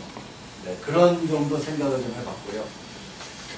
제가 하는 느낌은 네. 숲의 왕에 대해서 이해를 다 하지 네. 못했지만은 어떤 생각이 하나 들었나요? 황금가지에 우리가 인용되거나 샘플링되어 있는 모든 상황을 가지고 있었던 그 시대 환경하고 현재 우리 인간이 느끼고 관심을 가져야 될 시대 환경은 다르다는 생각이 하나 있어요. 네. 그러면 결국은 우리가 신앙이든 정면이든 우리가 만들어지는 우리를 극복할 수 있는 무엇이든 그건 굉장히 많은 형태로 지금 나타나 있고 뭐 종교든 뭐 아니면 과학이든 뭐 아니면 개인이든 무엇이든 돈이든 자본주의든 그런데 황금가지 시대에 봤던 그 속에서 인간의 모습하고 네. 네. 지금 현 시대를 살면서 우리가 바라봐야 될 인간의 모습 아니면 자연과의 교감 이런 것들은 매우 다른 네. 모습일 것이다. 매우 다른 아니면 환경일 것이다 하는 생각을 하면서 우리가 현대를 살면서 예를 들어서 과거에 하는 아주 기초적인 생각은 그 시대를 살았을 때 황금가지 시대에 살았을 때 인구를 예를 들어서 10이라고 그런다면 네, 네. 지금 한 100쯤 되어 있는데 인간을 어떻게 할 것이냐 문제에 대해서 굉장히 중요한 질문이 있죠. 그 질문에 대한 답도 함께 고민해보는 노력은 필요하다. 과연 우리가 인간 하나 예를 들면 이제 필요하잖아요. 그런 질문이 있죠. 그래서 우리한테 주어지는 어떤 극복되지 않은 어떤 무엇 그 무엇은 개인차가 있겠지만 그 속에서 세상을 바라보거나 어떤 것을 바라보는 것도 균형된 현대를 살아가는 지혜일 것이다 하는 생각을 저는 들었습니다. 고맙습니다. 지금 저희가 신화 공부를 하고 있는 팀이 있어요. 한 2년 정도 됐는데 신화를 주로 다루고 있어요. 신화와 소설을. 이거를 공부를 한번 이제 황금가지를 좀 두꺼운 책으로 공부를 좀 해볼 생각입니다. 이 얘기를 언제 해야 되느냐면 10교시 때, 10차시 때 하게 돼 있어요. 룰이. 그래서 후속모임 만드는 그 얘기를 하고, 그러니까 2년 전에 그렇게 얘기를 해서 지금 우리 신화팀이 꾸려져 오고 있는데, 그 시간에 이제 그때가 조금 더 자세히 말씀드리겠지만 같이 공부하실 분들 두꺼운 거 갖고 한번 해볼 생각이에요. 한 6개월 정도. 그래서 그때 와서 좀 오늘 못하신 말씀 좀 에너지 좀 불어넣어 주시면 고맙겠습니다.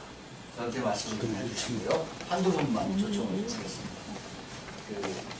예, 됐고요. 예. 익사는 익사에 대한 익사는 나중에 얘기하고 다른 거입니다.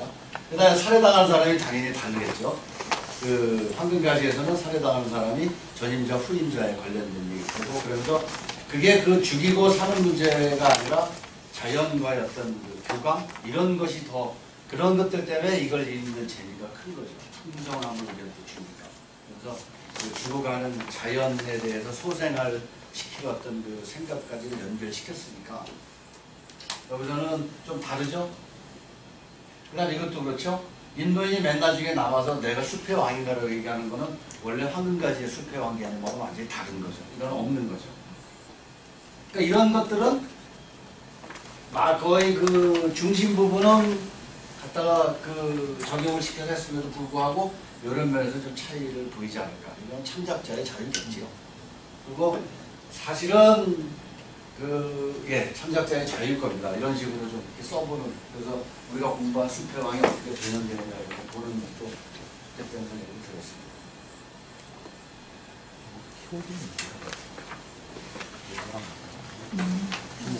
이 책이 조금 부담이 좀 덜하면 그런 것과 30분, 1시간 정도 읽어보세요. 다 읽어보실 분들이니까 하는 것도 참 좋은 것 같은데 이게 지금 진도든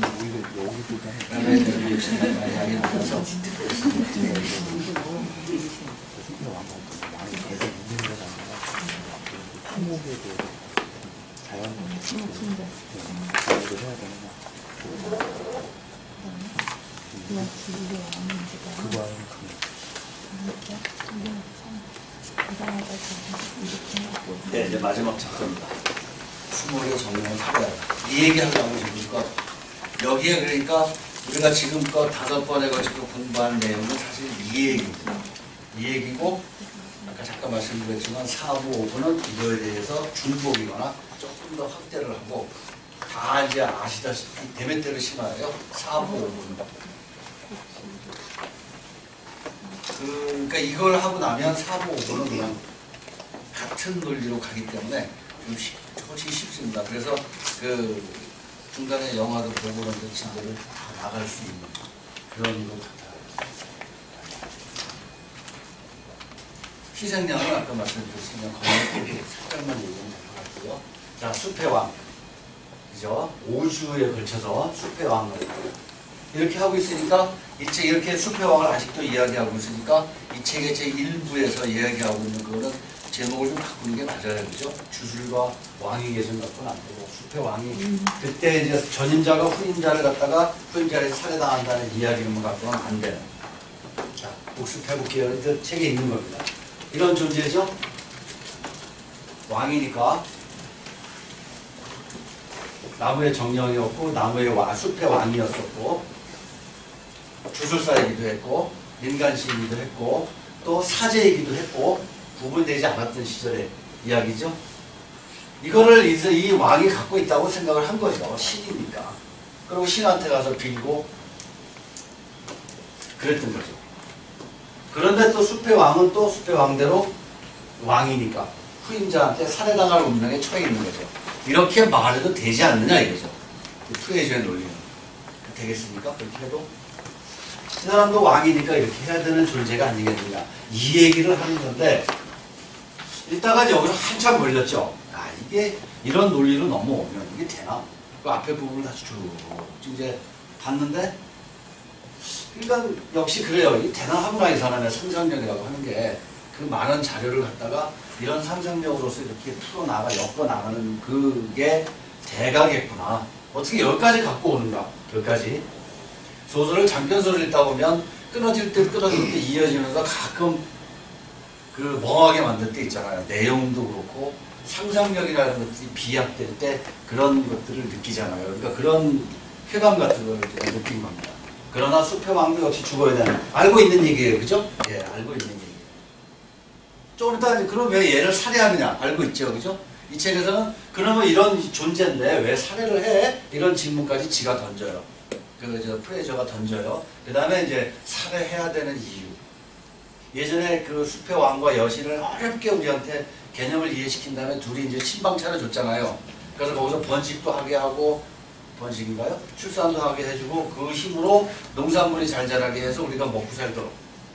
좀 더 이제 과장한다면 햇빛도 잘 나게 하고, 비도 잘 내리게 해주고, 우리를 잘 사게 했는데도 불구하고, 이제는 단어 실온의 단꿈이 벗어나자마자 이제 죽여야 되겠다 이 얘기를 하는 거죠. 수목정령 때 이해됐어요. 그죠? 수목정령을 그때 죽이지 않았죠. 이번엔 죽이는 겁니다. 근데 죽이면서 어떤 변화가 찾아오냐면 이건 제 생각입니다. 개인적인 생각인데 이해를 하려고 하여튼 이런 부분이 저런 부분이 하다 보니까 그런 생각까지 하게 됐는데 5월달은 그 수목의 그 5월 나무 기둥이나 이런 걸 세우면서 봄을 이제 축하한 거잖아요. 그래서 만물이 솟아나는 거를 보여준 거잖아요. 근데 죽이는 건 뭐냐?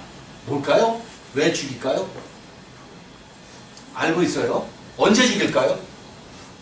5월달에 죽이나요? 가을에? 겨울에? 겨울에? 겨울에? 예. 또 답이 안 나왔다는 얘기인가요? 봄. 봄이면 예를 들면 4, 5월, 5월? 예. 5월 얘기 나왔습니다만 조금 아까 5월에 나무 기둥일 때는 살려야 될 때죠. 여름을 불러오고 봄이 겨울이 죽고 봄을 막 찬양하는 거잖아요. 그 뭐 수목의 수목 정령을 갖다가 그렇게 우리가 막 불러드렸잖아요. 그리고 그 기운을 나무 갖다 꽂아놓고 그러면서 박수치고 막 잘 먹고 노래 부르고 막 그러면서 살았잖아요. 근데 5월은 아니겠죠? 추수할 때? 하지 때. 추수할 때는 그 식물 정령을 이제 그 따로 이제 곡식 정령을 살해합니다. 아까 아까 얘기한 대로 배야 그걸 먹는 거니까. 근데 그 곡식은 이미 신이잖아요. 신이 뒤에서 그걸 갖다가 보호해주고 관할하지 않으면 그 살 수 없으니까 그건 가을로 미루고. 전에 이제 그 수목정령을 우리가 맞이할 때는 봄이었고, 여기는 그런 책이 없는데, 그런 내용이 없는데 따져보니까 언제냐면 부활절 전후인 거예요. 보니까. 그래서 기독교화 됐는가? 그건 저만이 갖고 있는, 이 책에는 그런 언급이 없어요. 그래서 그런 것들이 많이 이제 기독교 쪽하고 만나서, 그래서 기독교의 어떤 축일이나 이런 때 죽이더라고요.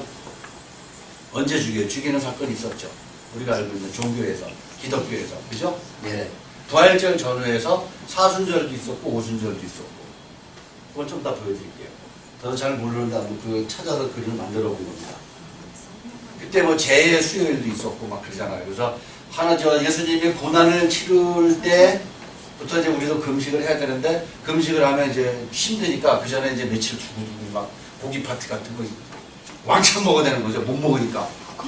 그게 이제 재해, 화요일, 뭐 수요일, 재해, 수요일 이런 건가 봐. 그 다음에 딱 사순절 들어오면 40일 동안에 여러 가지 40이 여러 가지 의미가 있나 봐요. 40일 동안에 금욕하고 부활절이 있는 다음에 그 다음에 다시 태어날 때까지가 성림 강림절인가 그래요. 예, 그거 좀 이따 보여드리겠습니다. 그거에 맞춰져 있어요. 보니까. 그럼 언제냐면 아까 말씀드렸다시피 늦겨울부터 봄이 오기 직전까지인 것 같아요. 죽이는 거는. 그러면 그것도 말이 되죠. 겨울을 죽이는 게 되죠. 신골정령을 맞이하는 거는 봄에 맞이하는 거고, 이거는 봄을 맞이한다기보다는 겨울을 죽이는 쪽에 앞서지 않았나. 그 생각이 들었습니다. 그죠? 여기까지 됐습니다. 다 먹던데. 예. 이슬람교도. 예, 이런 것들 다 이제 알아요. 이거 예가 있어요, 이제 이것도. 이거 참 재밌습니다.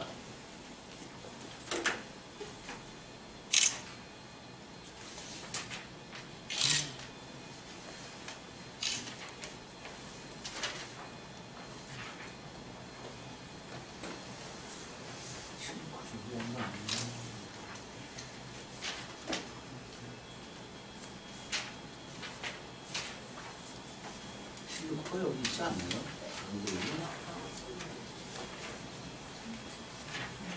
이것이 또 다른 데 있어요, 그죠?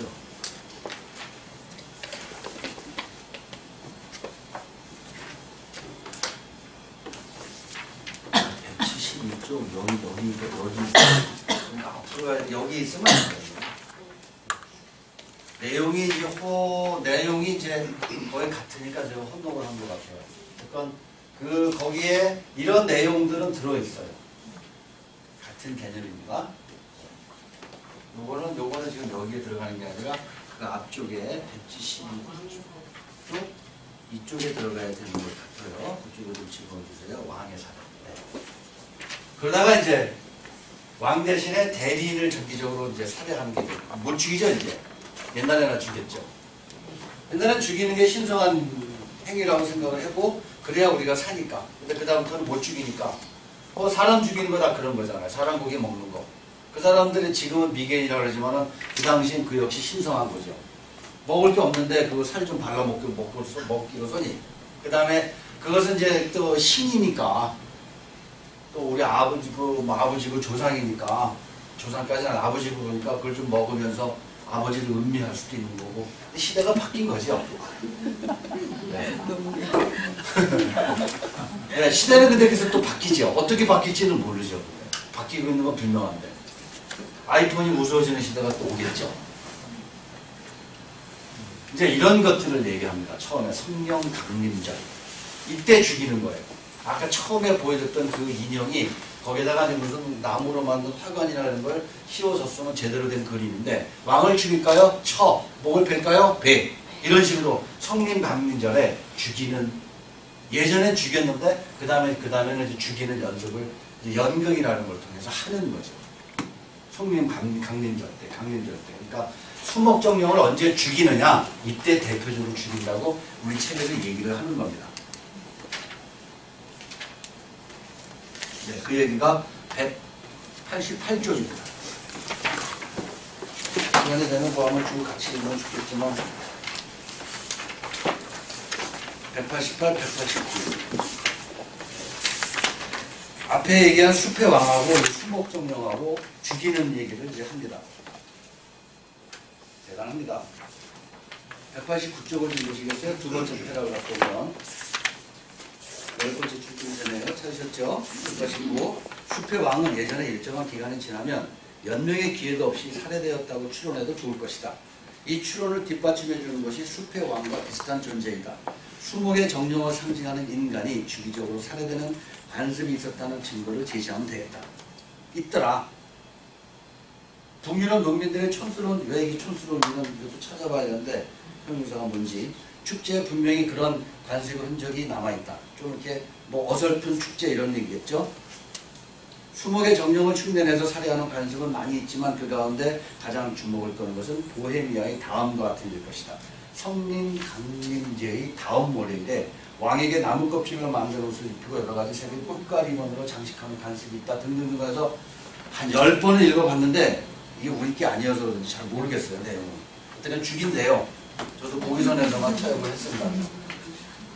그래서 원본을 찾아봤더니 거기 좀 두세 페이지가 돼 있으면 뭔가 구체적으로 들어올까 싶은데 또 그렇게 거기도 마찬가지예요. 잘 안 들어와요. 우리한테는 없는 거고 그 다음에 이렇게 해서 묘사된 것 같고 성림 강민절에 어떻게 그 숲의 왕을 죽였는지 목을 칠까요? 목을 뺄까요? 뭐 이런 어떻게 갔는지 이런 건 잘 모르겠어요.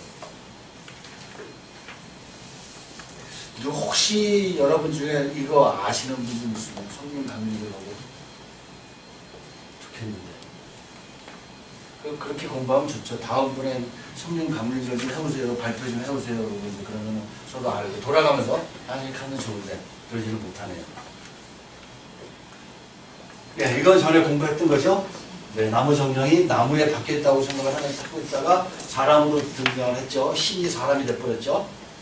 이건 복습한 겁니다. 옛날에. 이런 것들 인격적이냐 비인격적이냐. 그래서 사람의 모습으로 하고 나타나니까 신인 동양명이었었고 이런 5월째 기둥이라는 것들은 생명이 없으니까 비인격적인 존재고 얘네들은 인격적 존재인 거고 지금 나무 정령을 성령 강림절에 인형으로 표시를 한 거죠. 같은 거죠. 예전에 우리가 공부했던 기억이 있어요. 그거 같은 거예요. 예. 사람의 모습으로 신을 사람의 모습으로 살해하려고 죽이려고 이제 그게 새로운 거 아니죠. 이런 관점 이동이 있었다는 걸 우리가 공부한 바가 있습니다. 대표적으로 이런 것들이었었고 푸른 조직이죠. 예. 그렇게 해서 이때만 해도 신혼방 찾아준 거죠. 숲의 왕하고 여신하고 예. 그래서 너희들 잘 살면서 가축이 번식하게 해주고 농사 잘 지게 좀 해줘라고 이제 주술을 걸었던 거죠. 그리고 이제 죽이려는 거죠. 예. 성림 감림절 대리인이죠. 좀 아까 봤던 비인격적인 5월절하고 결부되어 있습니다. 근데 왜 죽일까? 이제 이게 답입니다. 이 책에 있는 겁니다. 이건 우리가 알고 있는 거고요. 이것도 이미 알고 있는 거고요. 한 얘기 또 하는 거죠. 그러니까 이렇게 줄이기가 참 엄청나게 힘들었을 거예요. 근데 본문에서 한 얘기 또 하고 계속 그러면서 물결이 되게 커요. 이 문체나 이 사람 기술하는 스타일이. 그래서 막 읽다 보면 뭐 어디 읽는지를 잘 몰라요. 이게 중요해. 그리고 첫 번째, 두 번째 이렇게 끊어놓지도 않고 그냥 어떻게 처음부터까지 그냥 그거를 그렇게 써놨는지. 여기서 이게 이제 이런 것들이 반복되고 있어. 좋죠? 근데 반복되면 좋은 게 알고 있는 얘기가 또 나오니까 좋다. 그런데도 이걸 왜 또 하지 여기서? 아까 했는데 또 들여다보고 비교를 하게 되죠. 왜 죽일까? 부활입니다. 이겁니다. 신의 영혼이 너무 순결해지고 강력한 이건 저기 식물 정령을 죽였을 때하고 같은 거고 이겁니다. 이거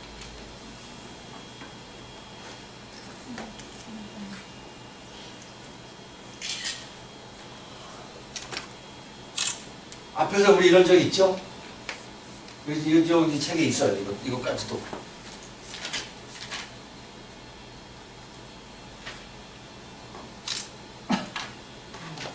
네, 191쪽에 있어요. 이것도. 이 얘기도 하네요. 참 기억력이 참 좋아요. 예전에 누구죠? 히포크리테스 죽었는데 예, 아이스클러스 피우스가 예, 의사의 신이 살려내서 이 작센과 트닝 같은 건 여기 있었던 거 이거 보면 다시 살려내고 그러니까 이렇게 정리를 가끔 해줘서 고맙긴 한데 어떻게 이런 생각을 할까? 그런 생각이 듭니다. 문득. 이제 이 얘기를 이제 책에서는 여기까지 나와요. 요거까지 나와 있어요. 여기까지. 우리 책에서는 여름맞이까지. 그래서 어디 갔냐면 195, 6쪽. 예, 거기까지 다 나와서 여기까지 나와요. 여름맞이까지. 그리고 포인트 나눠드린 거는 이런 것들이잖아요. 근데 이런 얘기들이 재밌어요. 여름과 겨울의 싸움, 봄의 주술성. 아까 그 성림 강림절에 나온 예를 크게 드러났고 그 외에 이런 것도 있더라. 그게 대리자죠. 대리자를 죽이는 거죠. 인형 갖다 저는 아까처럼 인형 처음에 보여준 것처럼 인형 갖다 죽이는 거고. 이거 구분이 잘 안 돼요. 1, 2번이. 이 사육제 인형의 매장이 장례의식이 뭐냐 이것 때문에 원본을 들어가서 봤는데 어려워요. 구분이 안 돼요. 원본 갖다 놓고 몇십 페이지 이렇게 줄 사전 갖다 놓고서 쭉쭉 읽으면서 뭔가지 있을까 싶었는데 참 이게 있으면 좋겠다. 그러면 전달해 줄 때 참 좋겠는데 제가 이걸 잘 모르는 상태에서 여기 와서 마음이 좀 무거운데 어떻게 대책이 없어요. 이거 하고. 그런 거 아는 걸 여기서는 소개가 좀 덜 돼 있는데 제가 그런 걸 안 하다가 이렇습니다 라고 이렇게 소개시켜 드려야 아 그렇구나 라고 이제 그러시면 제가 그 기쁨 덕분에 이제 강의 준비하고 그러는 건데 네 이렇게 되네요 보니까 이게 아마 틀릴지도 몰라요. 교회 다니시는 분들 좀 틀리면 좀 알려봐 주십시오. 송령 강림제 이게 여기서 시작된 부활절이 보통 3월 말 4월 초 이렇게쯤 됩니까? 기간이 상당히 길어요. 아마 이때부터 시작을 해서 여기 어디부터 시작을 해서 막 사례를 하는 거예요. 어떤 건 사순절 네 번째 일요일 해서 이 기간 동안에 그러니까 아마 이것 때문에 이 부활절이라는 것 때문에 종교와 같이 만나지 않았는가. 그 다음에 이것도 그 이름이 그래요. 성림 강림절이 확대예요. 처음에 아까 맨 처음에 봤던 거. 우리 책에 188쪽에 있는 거. 성림 강림절이 확대. 그래서 또 이거예요. 이때 죽이는 거예요. 이게 40일이어서 사순절이고 50일이어서 50순절이고 그런 식으로 가는 모양이에요. 우리의 순위 10인가요? 10시죠. 그렇게 되는 거죠. 예. 이게 상당히 길어요. 그때까지요. 그죠? 이 앞에 또 카니발도 있고.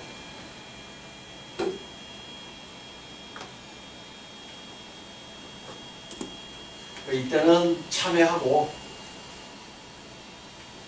시컷 이제 막 뱉어지게 먹고 막 떠들고 놀고 사순절 쫙 들어오면 여기까지 이제 맨 일주일 동안 내내 그러는 건 아니죠. 보통 금식을 하나요? 하루 한두 끼를 먹나요? 전면 금식도 하기도 하고 사람에 따라서 저기에 따라서 그죠? 금식을 보통 한두 끼 정도 건너뛰고 그러면서 예수님의 어떤 고행이라든가 이런 걸 생각하는 것 같고 이때 시절에 이때 걸쳐서 아까 그런 행사들이 이런 것들이 그러고 보면 겹쳐져요. 그러니까 부활절에다 수목정령을 우리가 맞이하는 그런 행사들하고 결국 여름맞이잖아요. 그 다음에 여름과 겨울의 싸움일 테고 겨울과 봄의 싸움일 테고 봄의 주술성 같은 경우는 꼭 이렇게 보면 이런 것들 때문에 이런 것 3번, 4번 이런 6번, 7번의 글들이 좋아서 가져와 본 겁니다. 오늘 다 안 되더라도 집에 와서 청년들 한번 읽어보시면 여름맞이도 우리 책에 조금밖에 안 돼 있고 그래서 제가 이제 알려고 이게 뭐야 그러다가 이제 옥스퍼드판하고 다른 건 아닐 거야. 옥스퍼드판하고 아큐테판 그 두 개를 갖다가 같이 가져온 겁니다.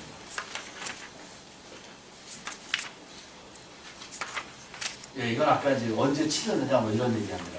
이거는 두 가지라고 하는 거는 예, 이겁니다. 이 두 가지. 대표적으로 저희가 대리자를 죽이는, 모의 죽이하는, 모의 살해하는 이것도 나와 있습니다. 그 책에. 근데 이게 제가 이제 구분이 잘 안 됐다고 얘기하는 바로 그겁니다. 이런 그림들밖에 없네요. 제일 화요일이죠. 이걸 머리에 뿌리든지 뭐 이래서 죄 상황을 바꾸든지 뭐 이런 건가요?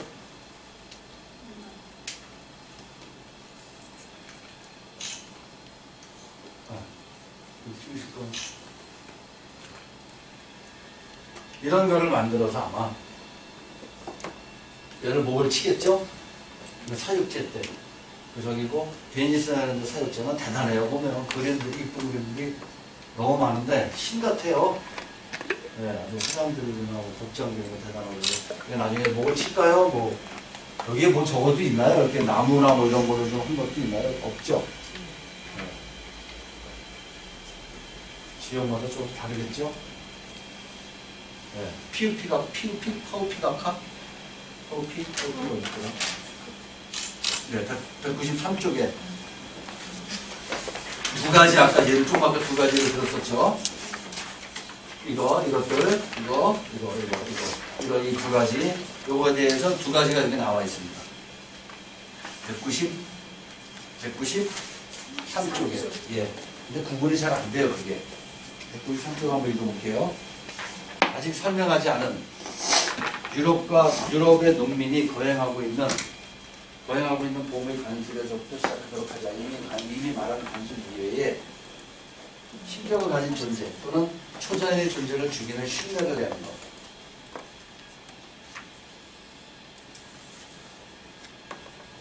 특정한 비슷한 단순이 두 가지. 하나는 사육제에서 인형으로 신의 죽음을 꾸미는 의식이고, 이게 인형으로 신의 죽음을 꾸미는 게 뭐냐고 영어를 찾아봤는데 영어 여러분들 다 아세요. 그런데도 이게 구분이 잘 안 돼요. 할 수 없는 것 같고요. 죽음 그 자체를 나타내 인형으로 신의 죽음을 꾸미는 의식이다. 앞의 의식은 말할 것도 없이 사육제의 마지막 날에 비교적 이거 초봄이거나 겨울쯤이에요. 늦겨울쯤 될 겁니다. 그 계절의 마지막 날은 참회의 화요일이에요. 1월달이죠 이거. 1월, 2월 막 그럴 겁니다. 제수요일도 마찬가지고. 그래서 그 위에서 이야기한 두 가지, 아까 여기서 PPT-화면에서 보여줬던 두 가지, 그 중에 첫 번째 거, 사육제의 장례식 모습이라고, 네 번째 파우피가 아까 있죠? 파우피. 예, 파우피. 이런 식으로, 네, 이런 식으로 아마 인형을 만들어서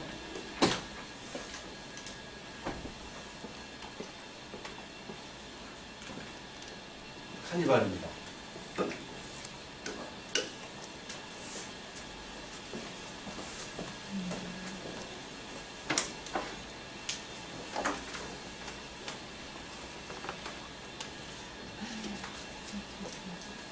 멀리 보여서 다행입니다. 멀리 찍어서. 진짜 아시죠? 맞아요. 네, 다 맞습니다. 아마 카니발의 일종이고, 카니발을 도입해서 자기네들 어떤 인연이 되는 거고요. 밑에 뭐 제목이 그 내용이 좀 있었던 것 같은데, 모피, 그분들 모피 반이랑 뭐 등등등등 다 어딘지 아시죠? 보면 지금 사진인데 많죠? 1000명? 네, 이거 같고.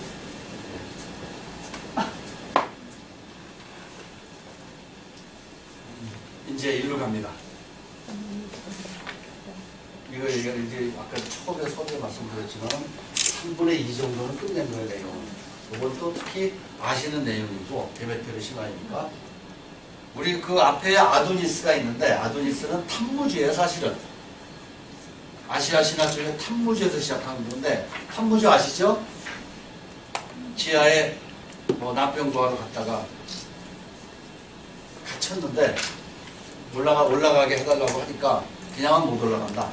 누구를 잡아놔라 인질로.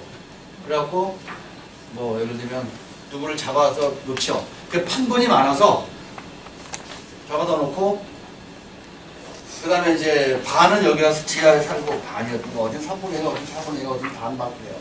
살고 또 저 밑에 지하에 와서 살 때는 이 세상이 겨울이고 그 다음에 얘네들이 같이 이제 올라갈 때는 봄인 거고, 그런 게 사실은 서아시아에서 시작된 신화예요. 아도니스는 바로 그걸 얘기하는 겁니다. 그리고 이제 똑같은 저기로 데메트르 신화다 아시잖아요.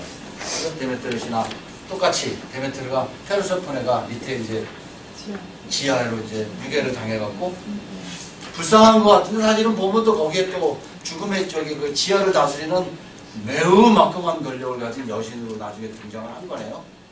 그래서 쟤도 그랬죠. 쟤 누구예요? 아이네아스도 누구죠? 가서 허락을 맡은 게 페르세포네예요. 페르세포네가 지하의 왕한테 가서 여왕한테 가서 허락을 맡은 거예요. 그런 식으로 엄청난 권력을 가지고 있고 여기서 이제 명칭 좀 더 분명해지죠. 4부보다 5부에서 데메트르 신화는 또 우리가 알고 있는 게 데메트르 신화고 데메트르 신화에 기대서 그 공식 정령을 이야기를 하고 있습니다. 그래서 시간 되는 대로 그래서 그게 이제 4부 5부가 예, 5부 쪽에 좀 시간이 걸려서 이거 아마 하루 갖고는 좀 안 될 것 같고 그래서 그게 아마 6, 7이 될 겁니다. 6교시, 7교시요. 그러니까 내 다음 주, 다다음 주까지. 그럼 거의 다 끝나는 거예요. 속죄양은 말씀드렸다시피 다 아시는 내용이에요, 거의. 대충 건너뛰고 중요한 건 결국 이제 끝에 대장정의 막을 내는 몇 부죠? 예, 7부. 요것도 1시간 반 정도, 하루 반 정도. 나머지 50분은 우리 이제 그 후성경도 좀 하고 이제 그러는 시간대에서 그렇게 되면 되겠습니다. 그 다음에 지금 8일, 7이나 8쯤에 하루 날 잡아서 영화 아까 보겠습니다. 그죠? 후반부만, 지옥의 무시록이 기니까 그 저때 그 PPT 화면에서 보여드렸던 보기하고 그 다음에 저걸 볼까 해요. 샤넬과 스트라빈스키 영화들 보셨나요? 그것도 봄의 주술성이라든가 이런 거하고 많이 닮아 있어요. 그것도 앞에 이제 둘이 사는 그 발레, 봄의 축제를 얘기한 러시아 발레 이런 얘기 하면서 막 약동해요. 그러다가 샤넬과 스트라빈스키가 둘이 눈이 맞아갖고 사랑을 해요. 사랑하는 건 똑같아요. 근데 맨 나중에 늙은 모습들을 막 보여주죠. 늙어가는 거죠. 봄과 가을이고 이렇게 제가 보기로는 그랬는데 여러분들 다른 게 봐주시면 또 좋겠고요. 그래서 그걸 한 50분씩 나눠서 쪼개서 한번 보면 좋을 것 같고요. 영화는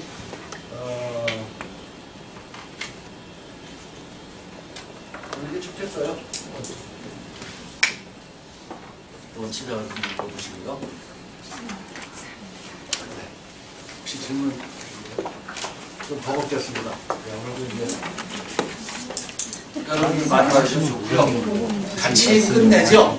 네, 좀 힘드셔도 나오셔서 같이 한번 끝내고 그런 시간이 됐으면 좋겠습니다. 감사합니다. 안녕히 들어가세요.